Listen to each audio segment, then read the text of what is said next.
పాక్ ఆఫ్ఘనిస్తాన్ మధ్య ఉద్రిక్త పరిస్థితులు మారడం లేదు. ఇరు దేశాల మధ్య కాల్పుల విరమణ కొనసాగుతున్న సరిహద్దుల్లో ఉగ్రవాదులు మాత్రం తగ్గడం లేదు. నువ్వెంత అంటే నువ్వెంత అని సవాల్ చేస్తున్నారు. లేటెస్ట్గా పాక్ ఆర్మీ చీఫ్ని టీటీపీ సవాల్ చేసింది. దమ్ముంటే మమ్మల్ని ఫేస్ చేయాలంటూ వీడియోలు రిలీజ్ చేసింది.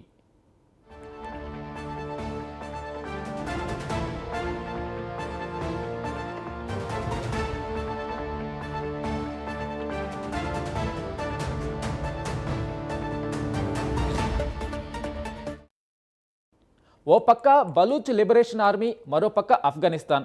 అక్కడే సరిహద్దుల్లో టీటీపీ ఉగ్రవాదులు పాకిస్తాన్ని ఉక్కిరిబిక్కిరి చేస్తున్నారు. ఇప్పుడు TTP Pakistan army chief Asim మునీర్ను హెచ్చరించింది. దమ్ముంటే తమను ఎదుర్కోవాలని సవాల్ చేసింది. తమ మీదకు సైన్యాన్ని పంపించడం మానేసి ఉన్నతాధికారులే యుద్ధభూమికి రావాలని కామెంట్ చేసింది. అక్టోబర్ 8న ఖైబర్ పఖ్తూన్ఖ్వా ప్రావిన్స్లో దాడి జరిపిన దృశ్యాలను విడుదల చేసింది.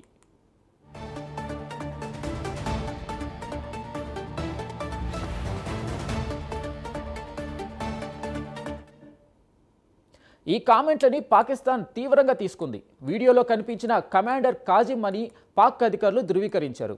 ఇతని తలపై 10 కోట్ల పాకిస్తానీ రూపాయలు ప్రకటించారు. అతని గురించి సమాచారం ఇచ్చిన వారికి ఆ మొత్తం ఇస్తామని వెల్లడించింది.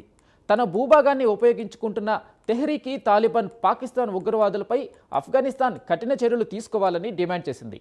అయితే సరిహద్దుల్లో దాడులకు పాల్పడే ఉగ్రవాదులకు ఆశ్రయం కల్పిస్తున్నారనే ఆరోపణలను ఆఫ్ఘాన్ ఖండించింది.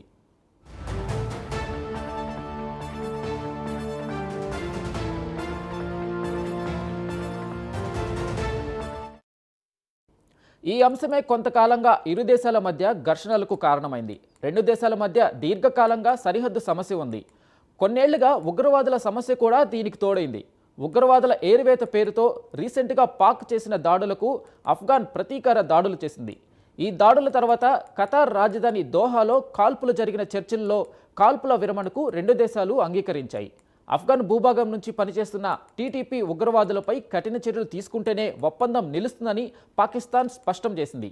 అయినప్పటికీ టీటీపీ దాడులు ఏమాత్రం తగ్గలేదు.